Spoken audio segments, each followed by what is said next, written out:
Good evening and welcome to the Planning Commission meeting of Wednesday, December 18th. We'll start the meeting at 6:34 p.m. Have a roll call. Newman. Here. Azar. Here. Chair Foster. Michele. Here. Brazen. Here. Subakatani. Here. And Council Member Polika. Here.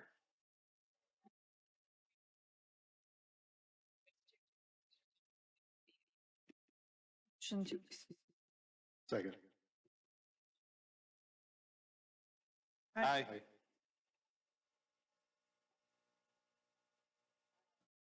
Evening, we have on our agenda the consideration. It's the agenda. I move to accept the agenda. Second. Second by Brazen. All those. Aye.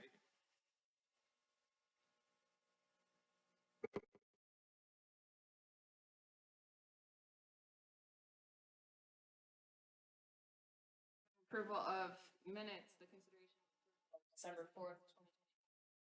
Had an amendment to those. Move to accept the minutes as amended. Second. Motion by Michele, second by Brazen. Aye.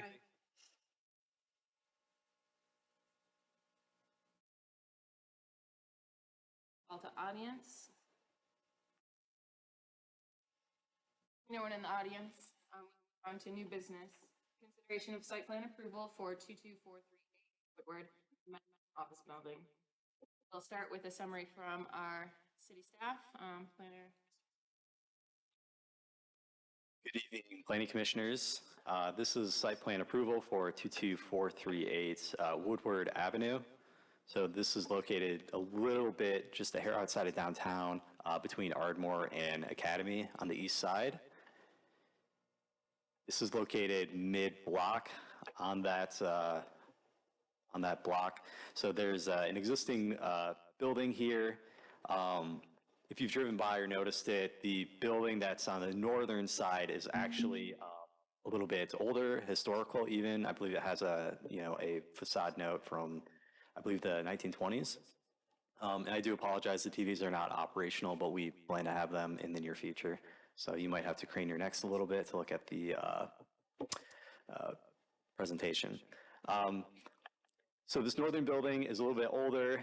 This southern building, I believe, is an expansion, from what I can tell, dated to the 50s and 60s. There is a parking area to the south here with a number of spaces. We have a few spaces in the back, so this does abut up against the alley. So it's pretty typical of a lot of the blocks on this area where it's bound by a alley running along the rear. We have a few residences behind it, which as of this moment are still zone P1, but in the near future will be reverted back to a residential zoning. The plan is to convert this existing structure, which has been vacant for quite some time, I want to say possibly 2018, 2019, perhaps. So it's been a number of years, to a medical surgery center with some ancillary office space. So this is a change in use. I'll pull up the plans. So in terms of modifications to the site, it's primarily along the rear. So there's an existing portion of the building that sticks out. It goes nearly to the alley. That is being proposed to be essentially cut off, demolished to make room for some more parking, a little more breathing room for the alley.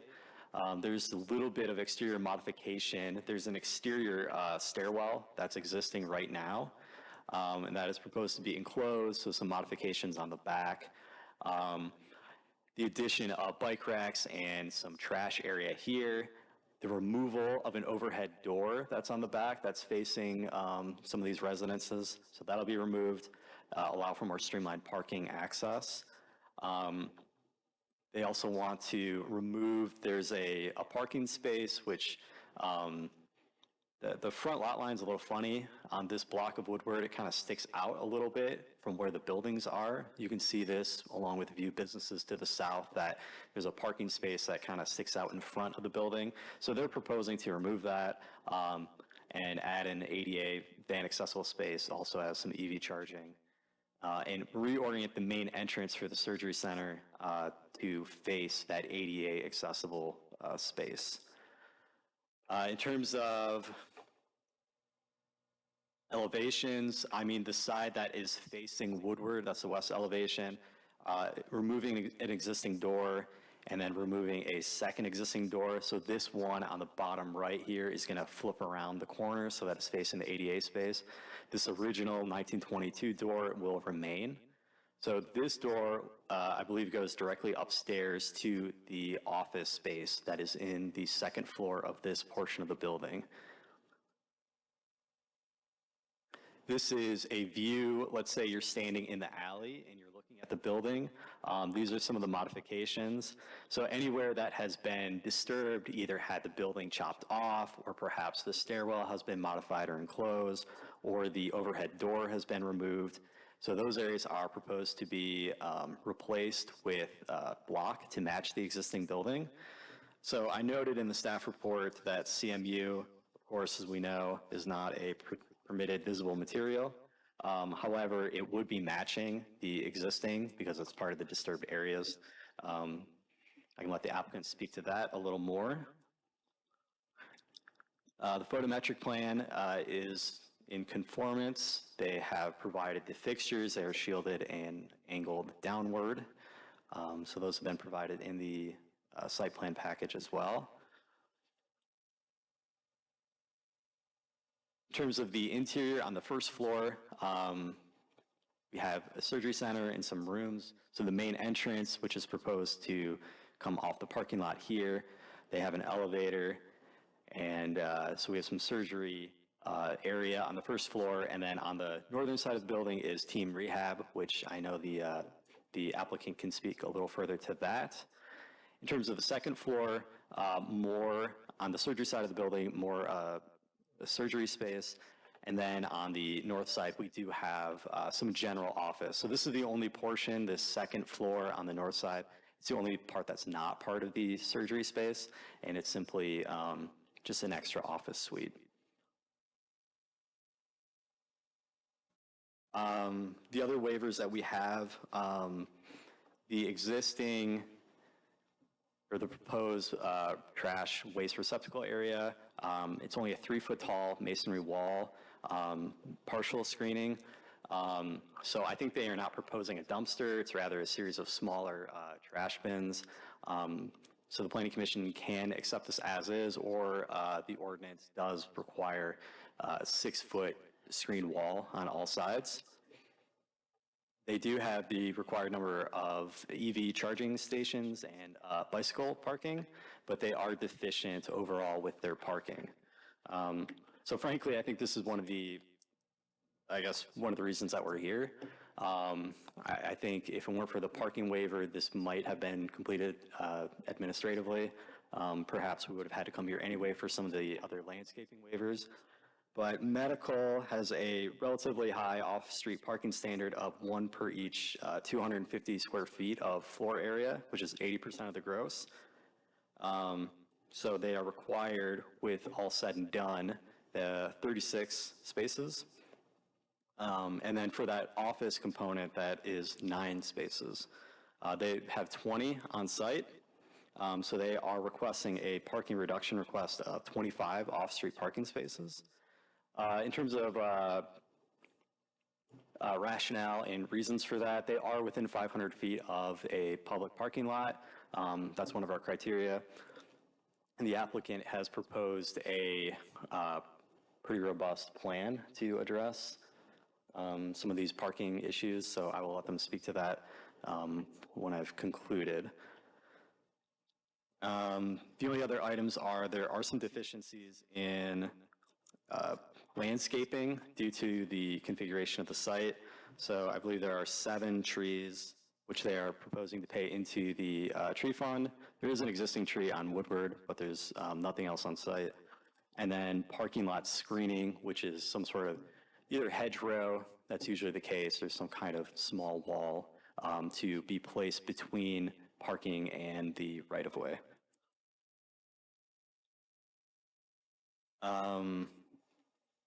That is all I have at this time. So I've got the potential parking reduction motion and then the example site plan motion in the packet. But at this time, I'd like to invite the applicants up to speak a little more about the project.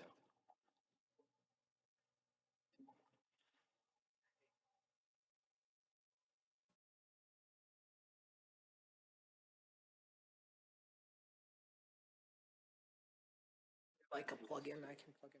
So the plug-in is a concern, and it can cause issues. So if the commission will give me a minute, I'll see if I can get it loaded up. Is there, well, Give Kyle a minute, he'll get it up for you. there's no jump drive I can pop it into? Laptop? I plug it into your laptop potentially. Yeah.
Look at that. Kyle, through the chair. Kyle, could you email that to us as well? Sure. It's like 35 megabytes or something like that, so Holy moly. I emailed it to them and it emailed a link, so. Oh, I was thinking gigs. All right, hi, I'm Derek Hill. Thank you. So this is about 22438 Woodward, obviously. So I'm no stranger to this committee. Can you fast forward? Am I able to click? I can click, never mind. Yeah, I would shut that. Okay. All right, good. So we've previously purchased the building at 928 East 10 Mile Road. Used to be this eyesore that was abandoned for about 5 years and had 10-foot holes in the roof. And this was kind of what we came to with our proposal. You know, a couple years and COVID later, we actually finished it and we moved in 2021, and we've been living there for a few years now. I'm very happy with our building and with Ferndale, and I think the neighbors appreciate what we've done too. It's a beacon for Ferndale, I feel. You can see it from the freeway, and it looks way better than before. So I present this just to say that, you know, we're very capable of doing a good job and doing what we say we're going to do. In addition, that this building will come into play later on. So we're talking about 22438 Woodward, which my wife and we purchased the other building. She's a vascular surgeon, I'm an orthopedic surgeon. So we share an office there. We rented out some spaces. Team Rehab has a place in the basement, and they've overgrown their space now. And my wife has a med spa there. So now we're proposing that we build a surgery center here at 22438 Woodward. And Team Rehab would also like to rent space again because they're busting at the seams at their other locations. So they would be able to do some overflow patient care at this location as well. So the problem is, it's a 12,000 square foot building, and as Kyle said, if, you take 80% of that, one space per 250 square feet for medical, or 300, whatever number you want to call it, you get to somewhere between, around 35 parking spots required.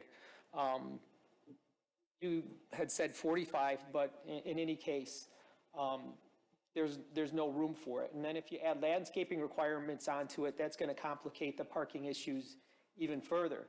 If we kind of followed the 250 to 300 guidelines, we would only be able to occupy less than half of the building. So it's almost like an unusable building with the current requirements, and I think that some variance should be considered. Currently, there's only 18 to 19 spots available if you follow ADA guidelines and remove that spot that juts into the sidewalk, and et cetera. They took away some of the street parking by adding the bike lane on Woodward, and we have no room anywhere to put spots. There's an alleyway, there's business on the one side, business on the other side. They all have limited parking, and we got Woodward on the west side. So again, the landscaping requirement might complicate things, which is why we're asking for the allowance to deposit to the tree fund. So this is the overhead of the building, and you can see it's pretty tightly packed in there. There's a little bit of parking on the bottom part of the picture, on the south side of the building. So these are some of our proposed solutions. As Kyle said, we propose that we'll demolish about a 600 square foot space on the northeast corner of the building, which would add us about 3 or 4 spots, and that would enable us to create an ADA compliant spot, add some EV charging stations per guidelines. Again, our other building, we have eight spots more than the ordinance requires at the other building. So we would be able to take some of those spaces and utilize them for employees or patients. It's about 1.5 miles as the crow flies away, and 2 miles if you drive it, to get from one building to the other. And so we could, again, take some of those spots, and we would provide a shuttle service for our employees and patients for those spots. We would continue to provide rideshare transportation to patients, which I'll explain. And we could rent spaces for our employees to use at the municipal lot, which is less than 500 feet away. And we could even have our shuttle service, since it's such a short cycle, our shuttle service could stop by the lot to transport employees or patients. So in foul weather, even nobody wants to walk 2 blocks even, the shuttle service would take care of that. In addition, the smart bus stop is less than 300 feet away from the building, and that could be used by employees or patients or visitors as well. And then Ferndale's very bikeable, so we'll add some biking racks to the mix as well. So again, taking away this little corner spot here, we could probably get about 3 or 4 more spots total.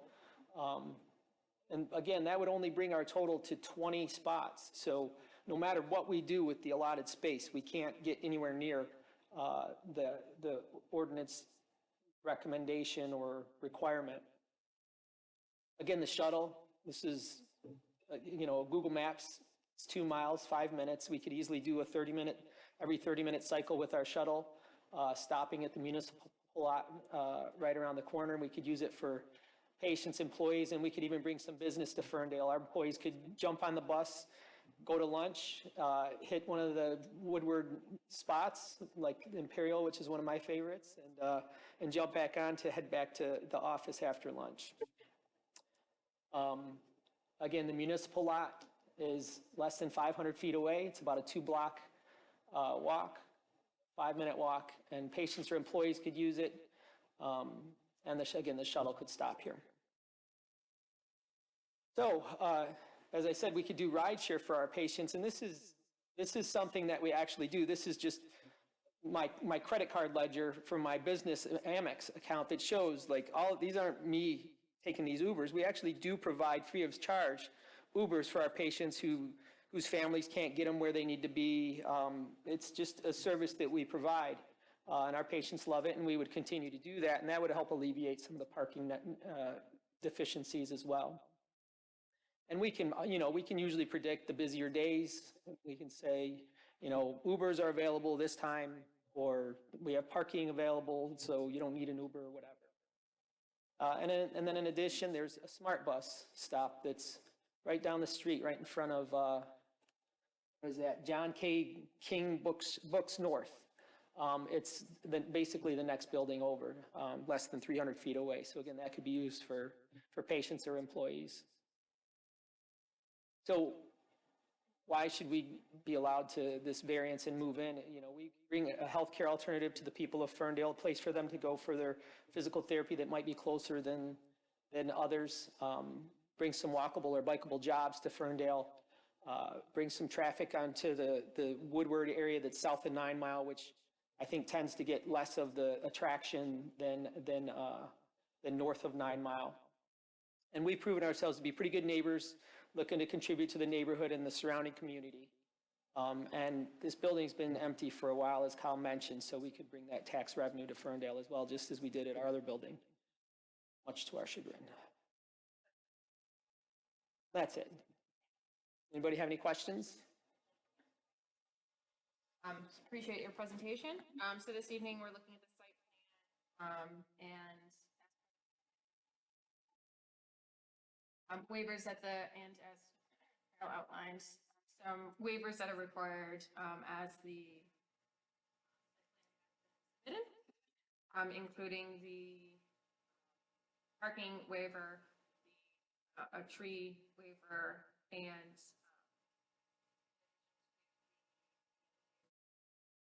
waste receptacle. And I believe that this would have been able to be approved by staff had that not been for those waivers, which is why we're seeing a change in use at this location. My first question, actually, if you wouldn't mind stepping back up here, is to maybe talk about your current operations and your parking. And you know, you said you have 8 extra spaces. How's your parking lot kind of on a normal day? And I don't know if that will exactly translate, but it might be helpful for us to kind of identify. Because you had mentioned that, you know, based on the requirements and the size of the building, what's available. Yeah. If you could just give us a little bit more context of what you currently. We're never full. There's always spots. People are in and out pretty quickly, and that's even with, you know, 2 busy practices that she and I basically flip-flop. So if she's there, I'm in the OR. If I'm in the office, then she's in the OR. So we kind of take turns with seeing patients. And I think team rehab is even at capacity there, patient-wise. And they don't usually have problems finding spots either. I've never seen the lot totally full. I can't speak to the number that's available at any given time, but I can say there's easily at least 5 spaces always. And then how many staff do you expect to have at this location?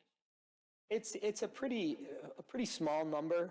So let's say for an OR, you would probably have a scrub tech, a nurse working in the OR, a nurse that's at the station, and then 1 or 2 nurses in the pre-op and post-op areas. I would guess 10 maybe.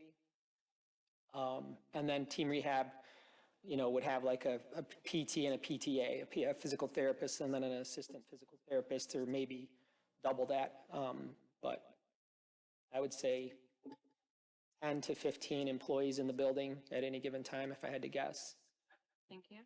And I think we looked up, and at one point there were 30 people that were working at the printing company, which I don't know how that worked, but 10 to 15 staff, and then how many patients do you think would be in the building?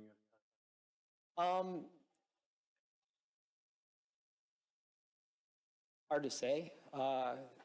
2 or 3 in physical therapy, and then 3 or 4 in the ORs, because, you know, you have to obviously rotate them in and out.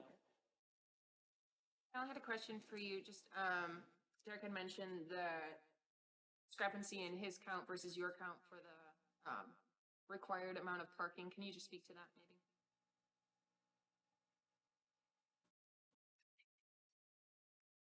Yeah, so I mean, part of the discrepancy, I think, is our 80% rule.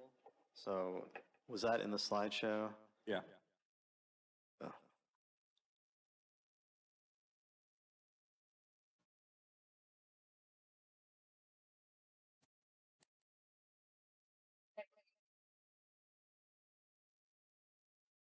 potentially be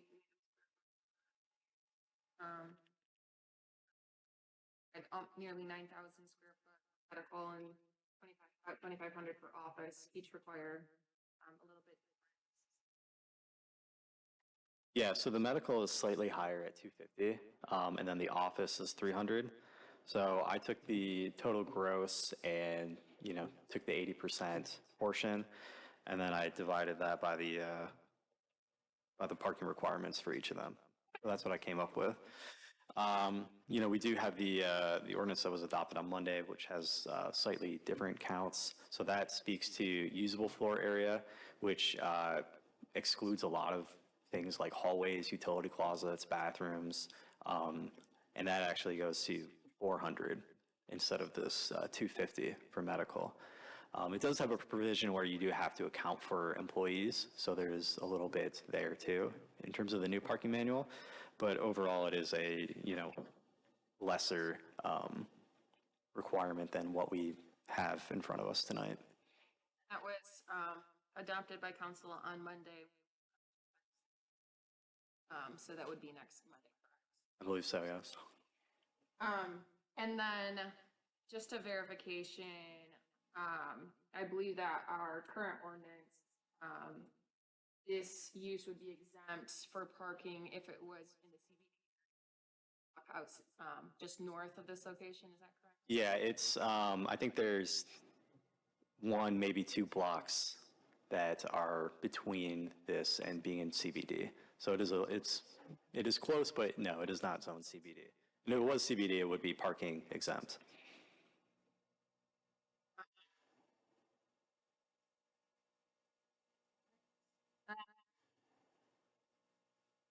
Any other questions or comments on the parking? Yes. Through the chair. So follow my logic here. Next door to the south is Capitol Carpet. Where do they park? South?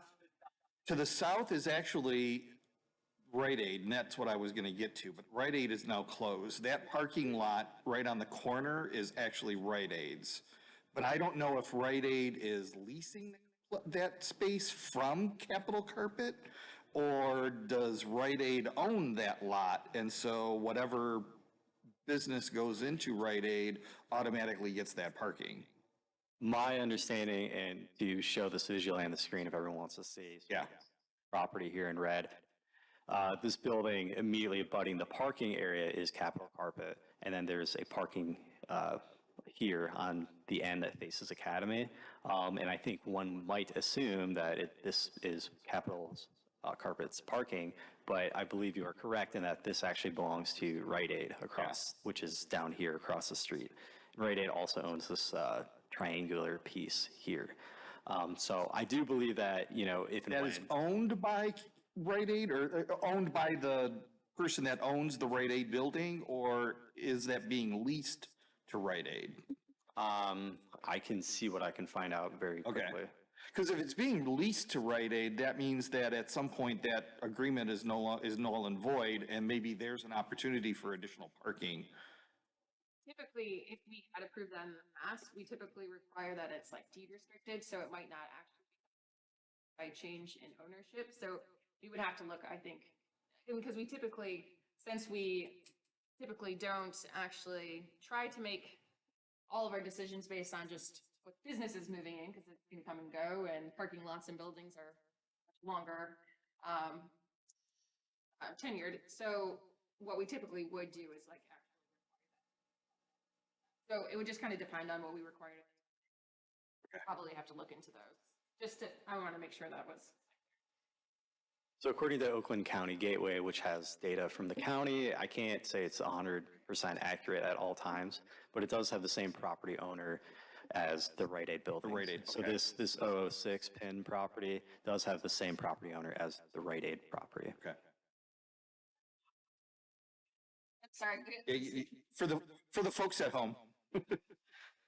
So kind of along those lines, I did reach out to the owners of the Tim Hortons property, and they're proposing some car wash installation there that I guess hasn't been approved yet, but they said that they are still working on it, and they haven't given up their plans. I was going to propose leasing space from theirs, but according to the plans they put out, they've used every millimeter of their property. So if that ever doesn't go through, then that would be an option possibly also. That's a long ways, though. That's 2 blocks. Or, I mean, if we're proposing walking 2 blocks to get to the, For an orthopedic? not for patients, for employees. I'm not, yeah. For employees to park. Yeah, absolutely. Yeah. And I have one other question, but it's not parking related, so I'll wait. Non-parking. Yeah, through the chair, is there, if we were to allow this with the shuttle and the other means, aside from parking spaces, is there like an enforcement mechanism? I guess this would be to Kyle, right? Or do we basically give approval and then just cross our fingers that they live up to their promises? I mean, we can definitely make it, it would be a condition as part of the site plan approval. We can explore some kind of, it wouldn't be a shared parking agreement exactly, but some sort of agreement that could be reviewed by the city attorney just to, ensure mandatory shuttle service or something like that. So I don't have a concrete answer for you. But if I'm directed to, I can definitely explore that as long as the applicant is willing to, make that official. Yeah, I wouldn't have a problem with that.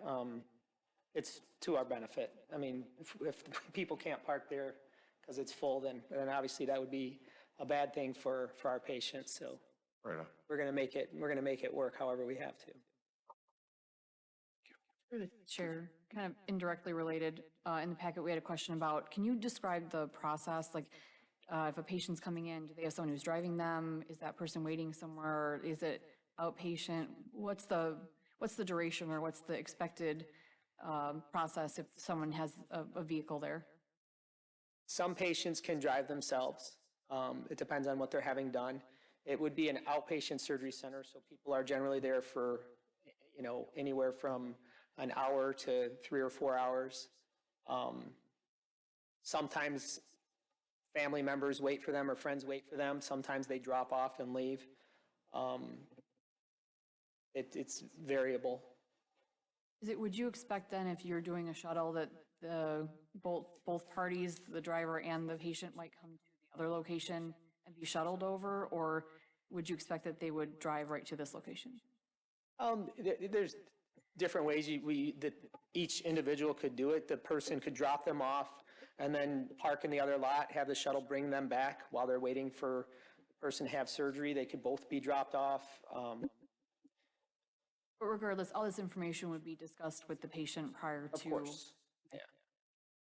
And we're very big on patient education, and we have 2 surgery schedulers who are excellent, who, have to give lots and lots of information about this hospital or that surgery center or whatever. So, yeah, we have a pretty good system. Through the chair. So I'm looking at a Google Maps photo, and as of August 2024, in this image, there's like 6 cars that are parked in your space. So you may want to consider, if people are parking there on a regular basis, you may want to consider putting signs up that it's parking just for your facility. Because I think there's a lot of people that, because it's been empty for so long, have just made it a habit of parking there. Yeah, I agree. And that's very possible that it could be Rite Aid people, and now that Rite Aid is closed, you're not going to see that. But that's why I kind of asked about the Capitol Carpet, where they were parking. Yeah, and if we can find out the owner of so Capitol Carpet is still open? Yes. Yeah, so we could find out from the owner of the Rite Aid building, as I reached out to the L Car Wash people, if they would be willing to work out some kind of parking spot lease agreement. But if they're going to move a business in there, I'm assuming that they're going to need every space possible. Some parking. Have any questions on landscaping? This is like tertiarily related. Is there still a giant radio tower on top of this building? That was my question. Is there? So that'll be removed for this operation? Okay. Oh, excellent. Good question. Question on the waste receptacles. Yeah.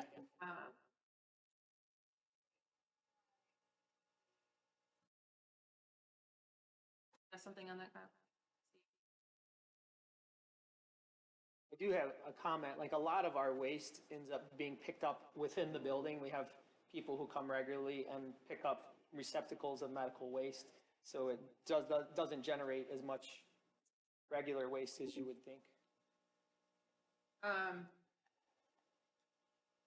So the one concern is that, typically we have it screened from residents. Alley behind you, but then there's, I know.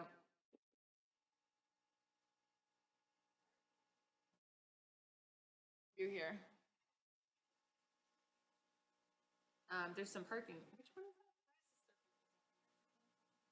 is that? The parking lot is actually fenced in, so you can't leave the parking lot through the alley. Which that fence is coming down.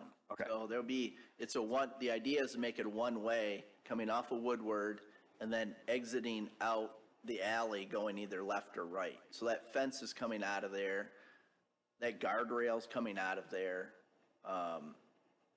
And I actually, after we submitted this, and I got Kyle's report, I said, well, wait a minute, I have probably enough width there that actually could do a trash enclosure in that same location where I'm showing those bins.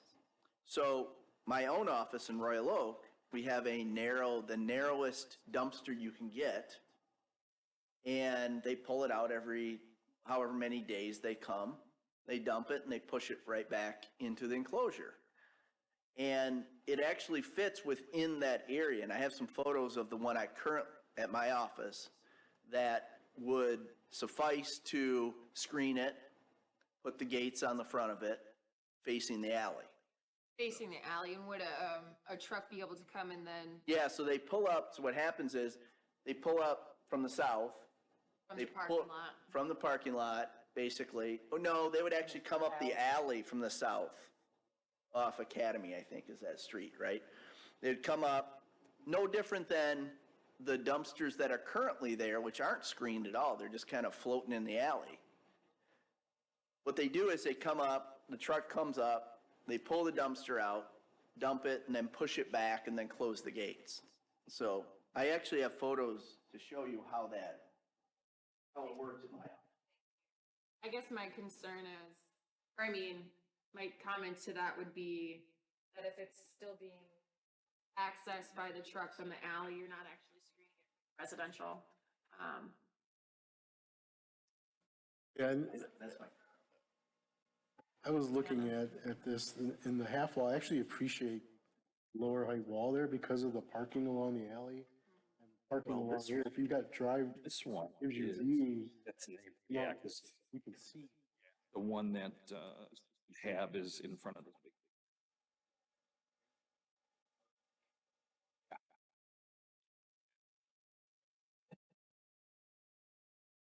Yeah, and through the chair, if this is fully enclosed, that does include a gate with a solid front. So the gate would act as screening additionally.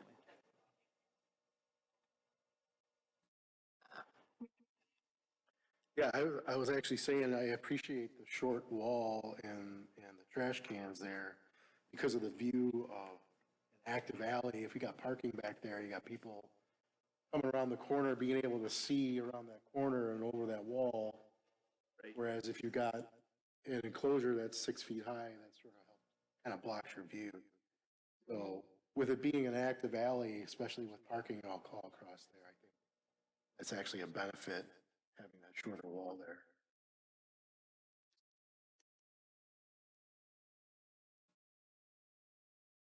And I'll talk about the landscaping for a second. The reason why we didn't, and Kyle asked me this when we first sat down on this project. He said, well, why don't you just lose a parking space? You know, so you could put some landscaping where our current ADA van accessible is. And I said, okay, except we're going to lose a parking space. And that became kind of a critical for us, which is, okay, I'm going to put some landscaping in there, but I'm not going to be able to, but now I'm asking for more of a waiver than if I don't have the landscaping. So that's kind of where that came from, or where our discussion went. Could I create a, 3-foot high screen wall to screen the car? Sure, absolutely I could. I have enough dimension to shift all that to at least get a screen wall if that's what Are you talking about the southeast corner of that parking lot? Southwest. south. Along It'd be, Woodward. The grade out, this Oh, one? along Woodward, sorry, thank you. yeah, the screen wall would occur at right along Woodward there. If that's what the commission thinks is a better approach than seeing the side of a car, for instance. But getting landscaping there means I'm eliminating a parking space, which I don't think, in our opinion, is not a wise move. Well, so, sorry, before moving on to that screening and landscaping, I want to see if, to follow up on the conversation on the trash receptacles. So I think Michelle made a good point on the wall and the alley, but I do want to just see if there's a way to address receptacles from that alley and the adjacent residences. Would there be a way to do so? Like, how is that picked up when they're in the bins like that? Similar to? They're similar to a dumpster where they just pull them out, they dump them, they pull the bins back. It's no different than at your house, how they do it. So we could extend the wall to the north just to screen those in a bit? You could, yeah, no, you could, yeah. I mean, they're gonna have to pull them out anyway, so it doesn't matter if they're gonna pull them to the north or they're gonna pull them to the east. So, yeah, it could absolutely, could work that way. My thought was I can get like 5 of those 90-gallon green bins in that location. And based on what Derek's saying with regards to medical waste is being handled separately, all this is kind of general office waste. So with the size of this building, we felt that 5 bins should be more than enough to handle that. And again, I don't know how often pickups are, but you can schedule those accordingly if you find that, listen, we're generating too much, so they come every day or every other day, right? Versus coming, say, once a week. Have any thoughts or opinions on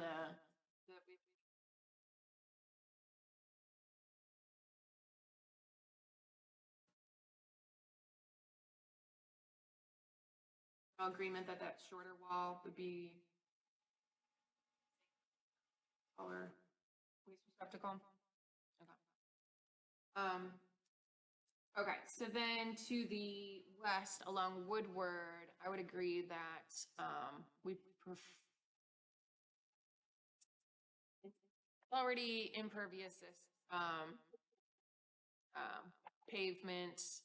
We're not increasing that for parking, but we already have parking reduction, and so we probably want to keep that parking space rather than putting in landscaping. But I think that screening that from Woodward would be an improvement to the visual along there.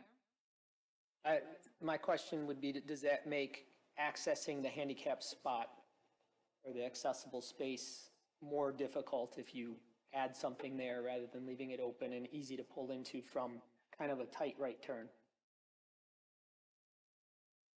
Through the chair, from how it's drawn is the access space for the van, it would be directly adjacent to the screening wall, right? And then the parking is on the other side? That wouldn't change, so that's an 8-foot wide area that is hatched, and then an 8-foot van accessible space. all that is just gonna would shift a foot to the east to get that screen wall in. So it doesn't affect the necessary to pull in any different than it currently is, or how it's shown. It just modifies it slightly.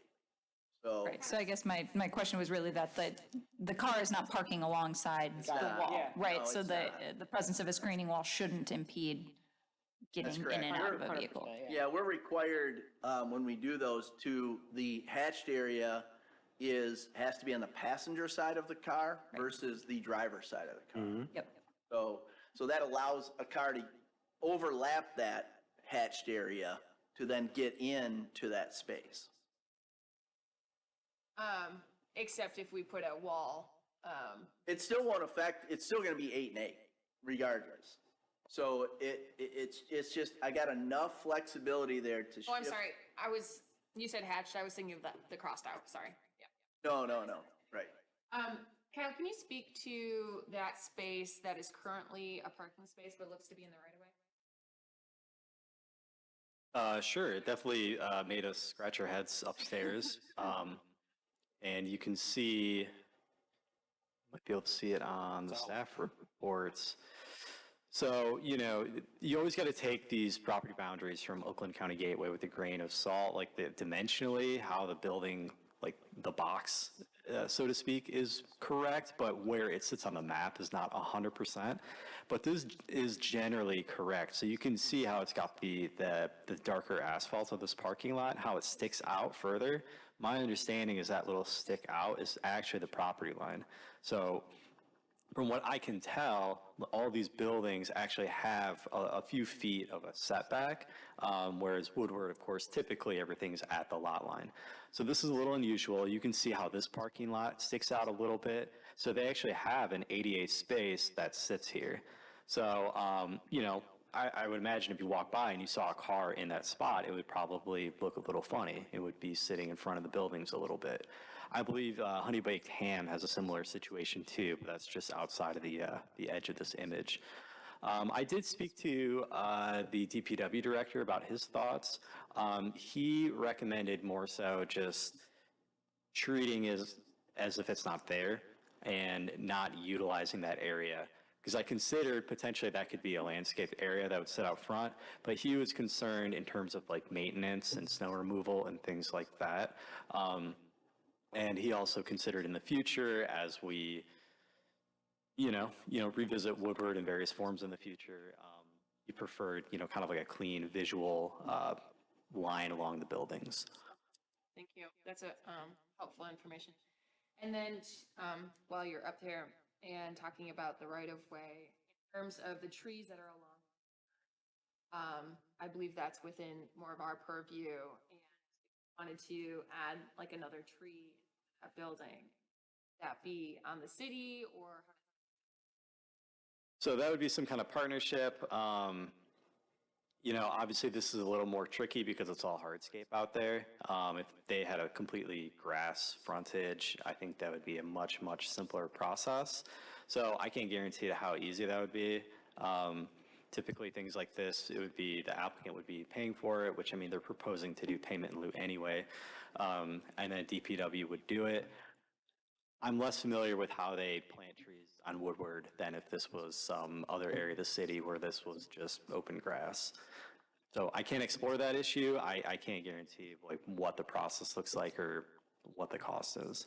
Yeah, we would have to get approval through MDOT. MDOT determines what goes from sidewalk to sidewalk across Woodward, so. And that's another factor. Opportunity to increase our treescape along Woodward and 9, and it's fairly sparse, and I think this is a good opportunity.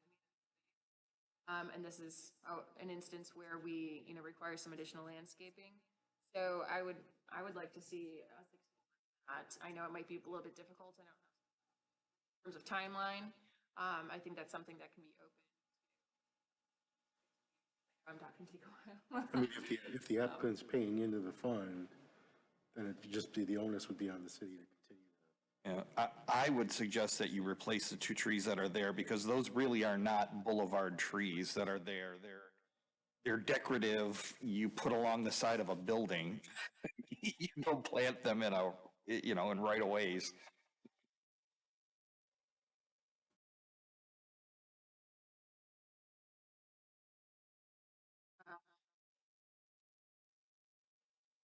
So we've talked about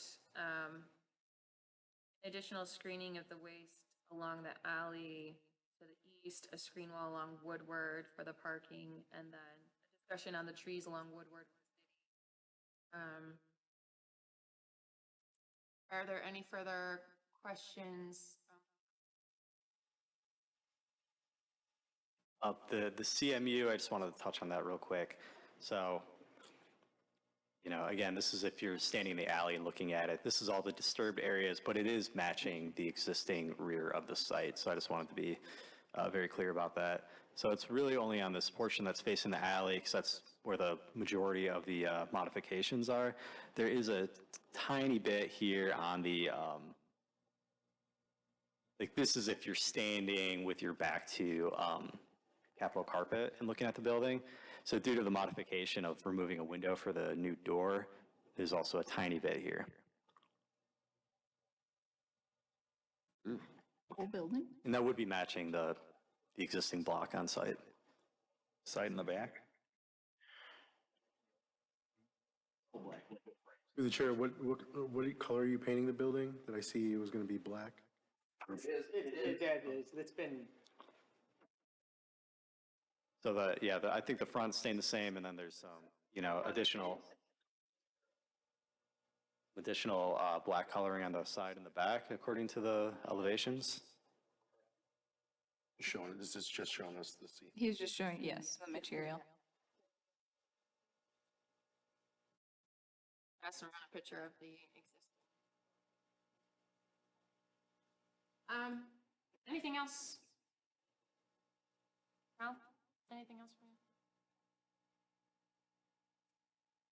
Well, provided a draft motion in the packet. We've identified some potential additions to conditions regarding for the waste and parking and for trees on Woodward.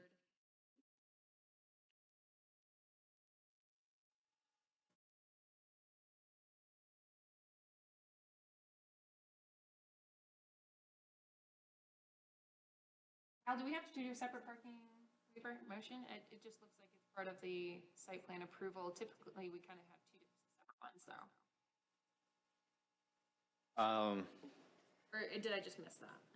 No, there's two. Yeah, there's a. Yeah, so we do have the separate motion. I think the only thing that we really talked about here, in addition to that, was a condition to review options of solidifying the shuttle service.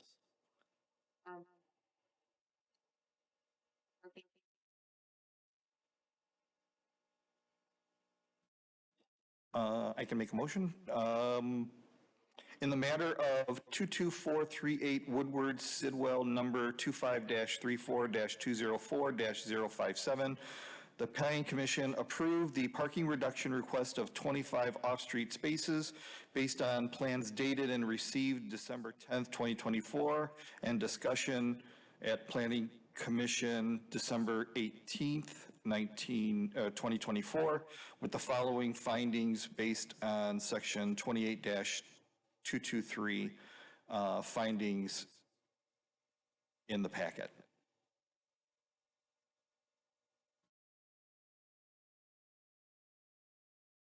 Seconded. Discussion. Do we want to amend that to include not just the findings, but also the suggestion for the investigation of additional parking? Work with the city to explore a parking agreement. I will accept that friendly amendment. Seconded as well. Yeah. Further discussion on the motion? I'll have a roll call vote. Sue Bakatani, Yes. Raisin, Yes. Michelle, Yes. Azar, Yes. Newman, Yes. Councilman Polika. Yes. And Chair Foster.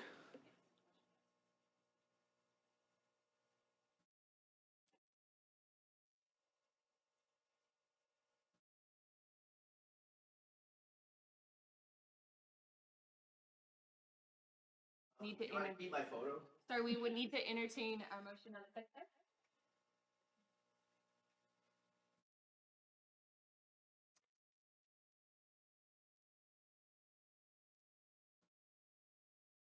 Yeah, through the chair, you had mentioned about the trees on Woodward, so were we putting that in here, or is that really on the city to discuss with MDOT?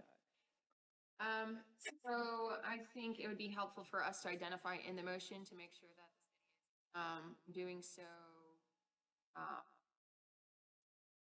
along with the site plan, as a kind of a condition of the site plan. So the condition. It looks like Kyle agrees with that, so. Yeah, I agree. I mean, I think that's something that'd be helpful in the condition as a more directive rather than just, being left deep in the minutes. Yeah, I would suggest that we just talk about all 3 trees that are on that block from corner to corner, if we're going to have that agreement, because all the trees within that block are really not boulevard trees. They're decorative trees.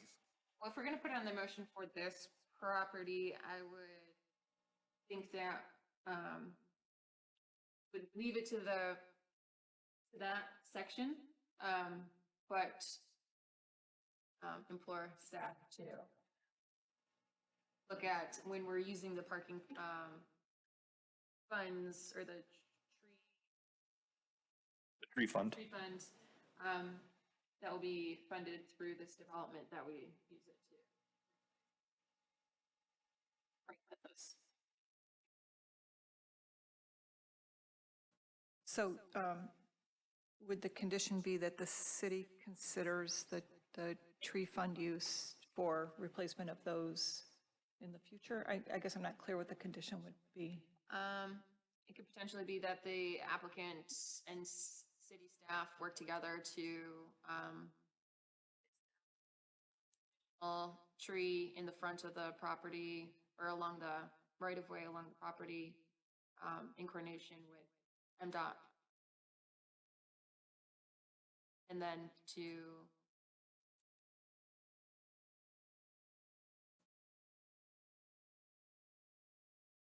Yeah, and through the chair, ultimately, I do think that it's just going to fall on staff. If it's payment in lieu, I think from the applicant's perspective, they can pay into that. Yeah. And then, I can work with DPW and MDOT on that. like potentially, just having them work together in the condition. Already working on demolition. But also directs the staff to be. I think it gives flexibility. Also through the chair, I might not have caught it, but number 7 with the waste receptacle enclosure. So we're waiving the enclosure, but are we saying anything about placement in that wall, or is that clear enough to staff and from discussion here? I think that we would need the finding that we waive requirement of the waste receptacle enclosure, but add a condition that we want a screening wall to the east of the proposed. Approximately 3 or 4 feet to the north. Correct.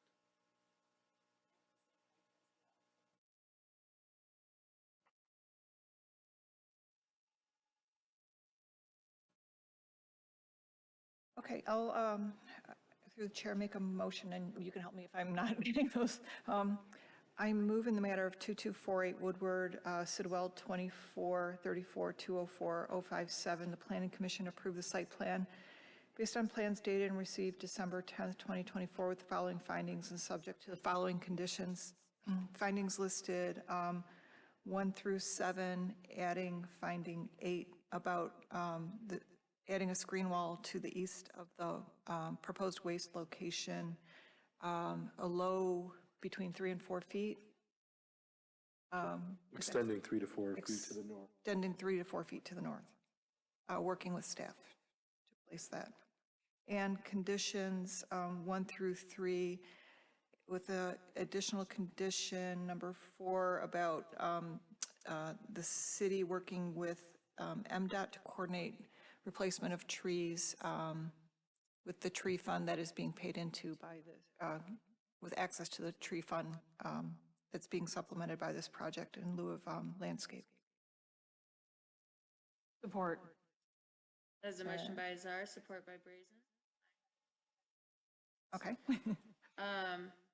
So I believe that the screen wall should be a condition rather than finding, so I'd move that to condition 3. Condition 4. 4, thank you. Okay. Well, 5. 4, and then we would make condition 4, 5. Okay, Right, sure, or sure. 5. Two conditions. Yes. So if the screen wall is condition 4, and then condition 5, that the city work with the applicant and add applicant there, to not only replace the existing trees, but to add an additional, so that the city and MDOT can work that out, to add in an additional tree. The understanding that if MDOT says no, there's nothing the applicant can do. Yes. So if we need to, Sure, can we just, something more general, like applicant, city will work with MDOT regarding existing and potential additional trees? as, or we can just add as permittable by MDOT. Does that work? So the addition of a tree and the replacement of the city will work with the applicant and MDOT.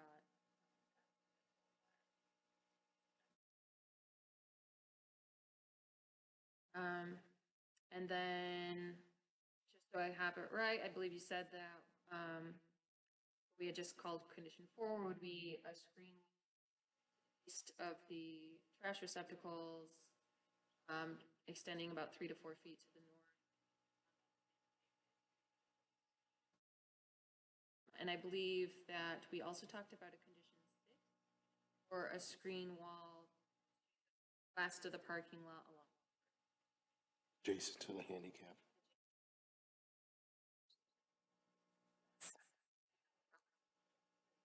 Okay, so approved by Zara and Brazen, do you? Support. Any further discussion on the motion? Yeah, I guess I just want to talk about the landscaping. I mean, if the applicant's already paying into the landscape fund part of it, so then it's just on behalf of the city is directed to then investigate using that money towards upgrading the landscaping along that part, right? Yeah, so I would say it'd probably be up to staff if for whatever reason we work along with MDOT and they're amenable to it, and then it works out that the applicant can put in the tree, then the tree fund would be, my opinion, but we already conditioned with a finding that they're putting in the tree fund, so I think it would be the case that they're putting into the tree funds, and then it's just kind of coordination, and the city and MDOT would be the ones working for us. Yeah. But I think we give them a little bit of flexibility so that staff and Yeah, my understanding is that MDOT would work with the city and the property owner to make sure that, you know, a tree isn't going to directly block the sign, you know, if they put a sign up on the building, because it kind of defeats the purpose of putting a sign on if a tree is just going to block it. although I think that the tree, I mean, we talked a lot, and I know that in the zoning ordinance amendment, and part of what we wanted to accomplish with our zoning ordinance update was to improve our kind of like landscaping requirements and identifying that, you know, we want to improve that landscaping for a variety of reasons. And so I would think that I think that this is a perfect example of a location where we can improve on the city in providing that tree. So I would implore, us to make that work to the best of our ability. Knowing that MDOT can be Through the chair, something that just popped in my head in looking at accessibility, the applicant is looking to put the van access. I know that the van won't be against this wall, but the space will be utilized for access into a van or out of a van. Putting that wall up, how does that impact snow removal? I mean, is it going to end up that a plow is just going to end up plowing snow into that space, or just as bad, trying to plow out of it, but because there's this corner, a plow will never get into that space. So will that space never get properly plowed if you get, a foot of snow? the business owner will be required to keep that space accessible due to its requirements along the accessibility. So, they might have to take a snow shovel and whatnot, but if you want to speak to the ability to have snow removal. Well, my thought was, what is really the purpose of the wall? Is it just to block the view of the cars on a car-based street? It's interesting because, as Kyle mentioned, it's about a block or two south of the central business district, right? And the scenario is repeated all the way down, up and down the block, right, where you're seeing the edges of cars along there. So I guess in our zoning ordinance, which I haven't dug too far into this, is doing a screen wall like that sort of our intended purpose Across the whole city? Yeah. Is that what we want? Yes, that is the, so I don't know all the new zoning ordinance off the top of my head yet, of course, but the intention is, and what we've had in our zoning ordinance is to screen parking for walkability and to make it look a little nicer so you're not identifying all the parking and it just. How high is? So you can. So you'll see the windows all the way up. So SUVs, you'll actually see half of the car. So you're just blocking the tires? I mean, I just. An aesthetic thing, right? I think through the chair, so just during the meeting, I looked on the other side of Woodward and like the fast food places, they have a grass strip and it looks like it might be half on their property or not, but there's a little bit of landscaping buffer. So it's not visual, it's not maybe next to parking, but it's not keeping people from seeing cars. But it does give a separation between cars and people walking, because sometimes people don't park very well, or, if it's not a wall, maybe it's bollards, just so somebody doesn't take that as a parking spot. So I think the physical separation has probably got some value, even if it's not aesthetic. I don't know that I would start promoting a lot of new walls. I mean, I think Royal Oak has that up Woodward, more of a intent, but I think in this case, in that short span and its nearness to the sidewalk without any chance for green space, it's probably appropriate. It's my thought. I think there's. And it's going to be in line with the building, right? It's not going to be in line with the current property line, which the asphalt goes right up to the city sidewalk. So this buffer wall is basically going to have like 3 feet of asphalt sticking in front of it. Through the chair, I think they said they were replacing the asphalt with concrete in the plan, so. Yep, so that's provided here. Oh, it is? Okay. Existing asphalt paving to be removed, provide new concrete sidewalk. This work is within the MDOT right-of-way, and MDOT permit will be required. And then to your point about the screening, so it is to block the cars, it is to provide that separation of space. We do require this everywhere, so this has been on all of our projects, so this is something I'm very observant of. I would say most people do opt for landscaping, so that's why you see a lot of hedgerows. So you've probably seen many of those over your time here. So this is a little bit different. Not everybody goes for the wall. And then this is a little unique because I think one of the other important parts is that it does screen headlights. But obviously, Well, and I can, sorry to interrupt you, and I can understand headlights, but all of this parking is headlights to, to the wall. Sure. So it's not like they're pulling in and shining into someone's backyard. I look at maintenance, over time, debris is going to get collected in that corner. So to me, you have to kind of weigh, form over function. What is it really benefiting, in the end, if it's going to be a space where you're not going to be able to plow in the wintertime, that you're always going to be collecting dirt and debris because wind's going to blow right into that corner. So it's just, that's all I'm getting to is, my concern is that if we have to apply something in every position, every time, we're creating maybe what's not expected. Yeah, So like, as Ars said, it's not just aesthetics, it's also safety. The separation from pedestrian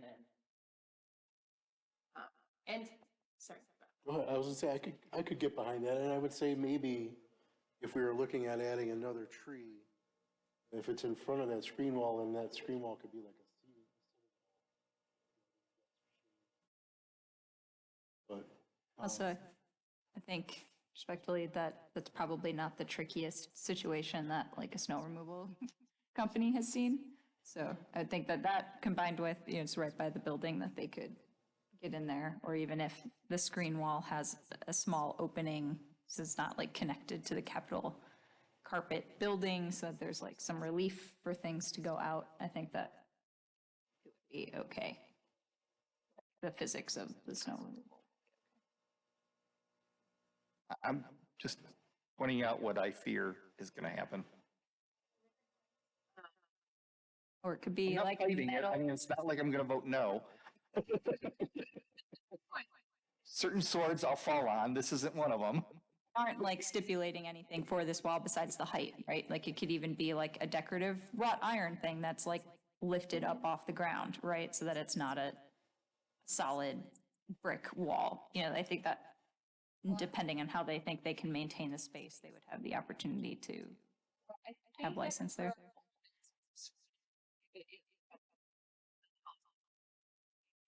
And so my concern would be that the DP asked for no landscaping there. And so I think a masonry wall is what would be expected just because wrought iron wouldn't really serve the purpose of the. I guess the wrought iron is the wrong word because I'm not picturing posts, picturing just like a sheet of steel punch outs or something to make it look aesthetically nicer. I don't know. I'm not trying to design from the bench again, but just in terms of something solid that does the screening, that screens lights, but just is thinner than a masonry wall to alleviate some, or is slightly elevated to allow for things to get pushed underneath as needed. But I think it is good to bring up so that we are aware of, why we have certain things, especially when we don't see them that often. Any further discussion on the motion?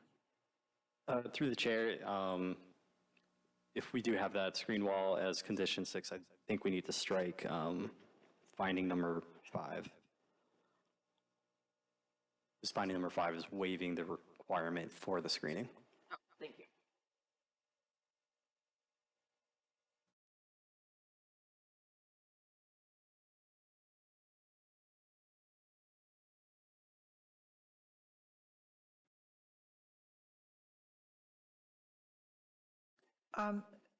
Through the chair, so that makes sense to remove finding 5 and stick with the condition number 6. Right, I think that's what we're asking for. Okay, yes. Kyle, any further discussion?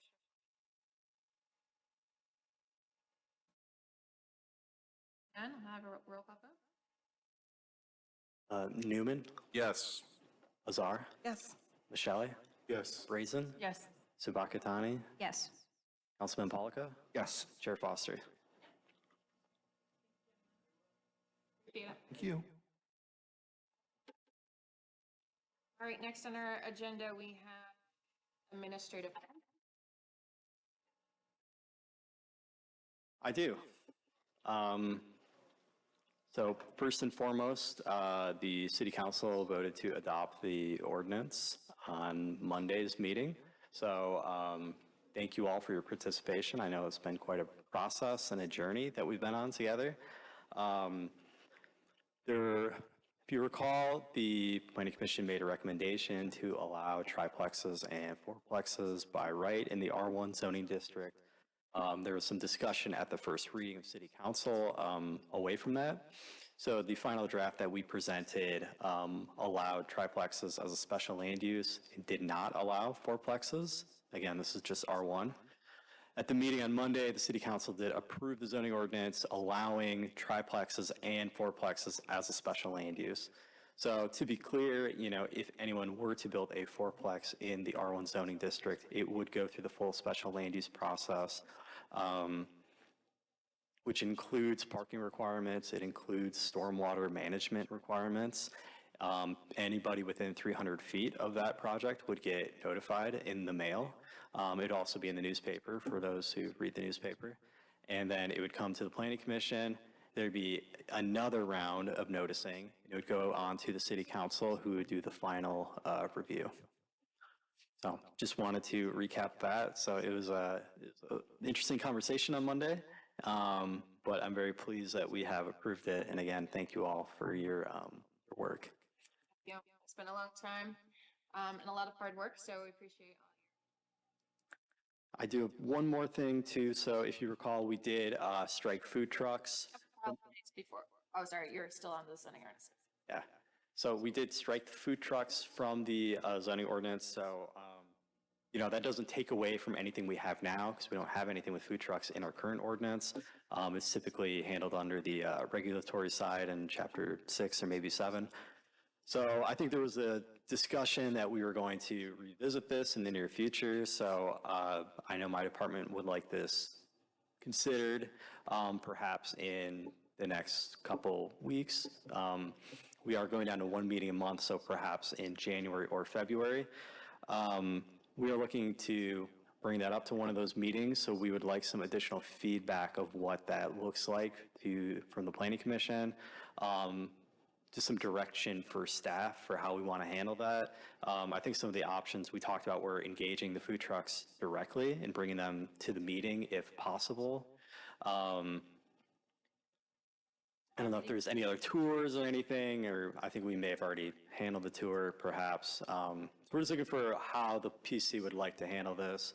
Does it involve trying to contact residents who are adjacent to some of these uses? Any other ideas that come to mind? All right, was your suggestion, you mentioned that be to the city council or planning commission meeting? Yes, you know, what sort of feedback or direction or people can we bring in for that meeting to help us all to talk about this item? Through the chair. Well, I know that currently Michael Larry manages the licenses for food trucks. So I think we should include him in the conversation, as he can share with us what people have come to the city with regarding them. And I think ultimately the intention, the big picture there is with inviting the food trucks, potentially the property owners, where the food trucks, you know, because a property owner may intend to have a food truck on their site, but there may not be a food truck there, or for vice versa. It's just to hear input from the different groups that are affected by it. Yeah. As we toured, we saw a variety of different scenarios that brought up different questions amongst the group of us that we would like to just hear from all the people that are involved with it. And I think it's only right to have input from all the different people involved before we craft something that affects them. Yeah, I agree. I think when that part of this process needs to be, well, let me step back for a second. So to me, when a food truck goes onto a property has a currently established use, that adding a food truck changes the use of that property. So I think anytime that someone wants to put a food truck on a particular piece of property, we need, as a planning commission, determine if that is acceptable. Some of these gas stations that they're sitting on was not designed to have a food truck operating out of it, 24/7. So I think that, to me, needs to be a critical part of this whole process. That's what I have to say about that. Yeah, it's really, it does come down to the zoning, right? And how site is being used. Yeah.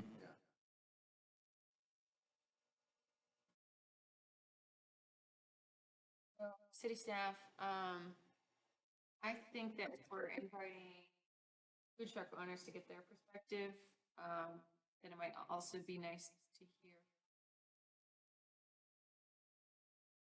I don't know, to have I don't know, to have one side of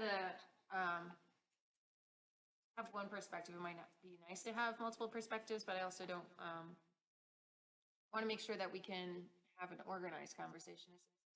I mean, perhaps it's property owners and food trucks at one. We can, if we want to invite residents to talk about findings or something. You read my mind. And should we also maybe have the conversation as a commission about what we'd like to see? So we have a proposal to bring versus making it, hey, how do you want us to to like make sure, like, this is what we're thinking, this is why, based on how this stuff, like, yeah, how do you Yeah, I think that's going to affect you? It's How's it almost gonna like we affect need you? like a work session to sort of workshop some ideas too. Like I did send some thoughts to Roger after the tour, but also I think if we're thinking about sort of the zoning of our city, if there's areas that, like we talked about parks or something like that, if there's something like that that we want to think about, tail or encourage food truck usage in other parts of the city, maybe that's something we need to workshop as a group.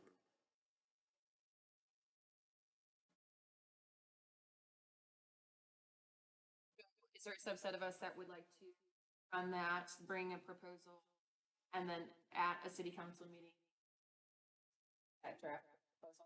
City council or planning commission? I keep saying city council, planning commission, thank you. I mean, I would be on board. I'm willing to be on board. So to recap, that's a discussion meeting, kind of like a workshop for just the planning commission. And then, Yeah, not a majority. okay, I see. So a workshop first and then potentially planning. Yeah. So not at a meeting, but amongst yourselves. Is that right? Am I understanding this correctly? City staff work on a draft ordinance that will be brought to the planning commission that will be sort of like a workshop in which we will bring in food truck owners that are interested specifically, review the proposal and so that we can hear any comments they may have on the proposal. Discuss as a group.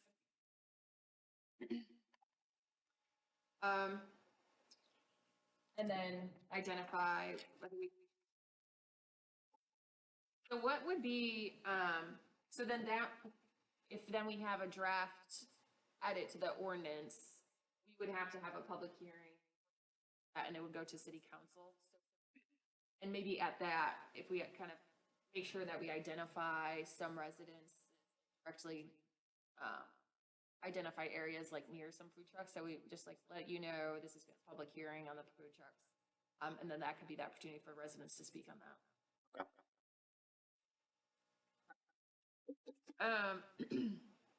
And then on the zoning ordinance, we also, there was also a section that was going to be addressed separately on the tree ordinance. Is that also moving along and we'll at another time?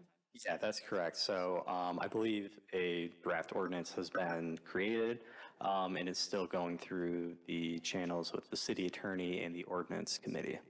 Okay. Is the DPW involved in that? Yeah, I believe so.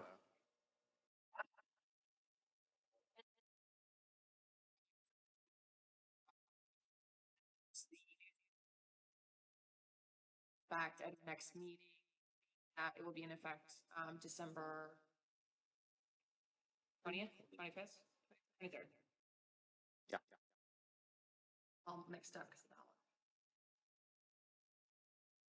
That is correct. So there's some closeout things. We're actually having like a final closeout meeting with our consultant tomorrow, just to make sure all our ducks in a row. We have to send a notice to the newspaper. Typically, we publish the entire ordinance, whenever we have a new ordinance that goes to the paper, which is not cheap. But I would imagine for a 198-page document that we will not be publishing the entire thing, rather a reference to it. But we're going to work out those details. Is it effective then March 23rd, or is it effective as of another date? My understanding is December 23rd. Through the chair. This really applies more to council, so I apologize, but it would be very helpful that once this has been completed and finalized and i's dotted, t's crossed, that a budget be put together to show council if we went over budget with this project, because we definitely went over time. But I think 120,000 was budgeted or thereabouts. So just need to know how much we went over and where those costs went, because I know the council will be very interested in knowing that. Okay. Thank you. Yeah, we can provide that information. So I know some grants were part of the funding for that, which is very helpful. Pretty substantial grants, frankly. But yeah, I will talk to my director to get that to you. Thank you. Any other questions on the zoning ordinance? All right, well, again, thank you for all your hard work, you, Kyle, and the rest of staff to implement the new zoning ordinance that we spent a lot of time and effort on. So thank you. Anything else for administrator? Any commission items? Well, I would just like to say happy holidays to everyone. It's been a great year, and I look forward to working with you all in 2025. Do we have a date for our next meeting? Because we switched to, what's the new schedule? Third Wednesday? That's what we did, the third Wednesday? I believe it's January 15th. Yes, January 15th.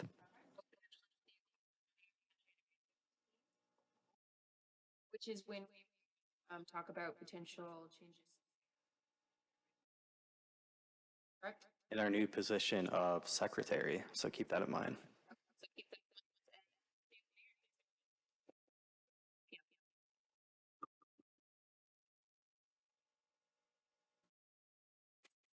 Thanks all. Okay, thank you. Merry Christmas, happy holidays, happy Kwanzaa. Was my mic not on this whole time? It's on? I just turned it on. It sounded very low. Yeah, it did sound low. Oh. Sense. I thought ours were just maybe.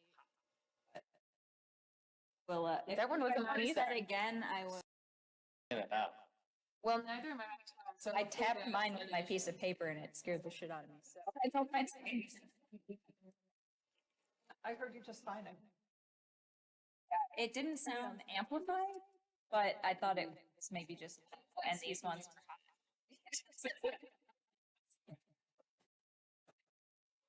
well, hopefully that's not an Sounds like they picked you up.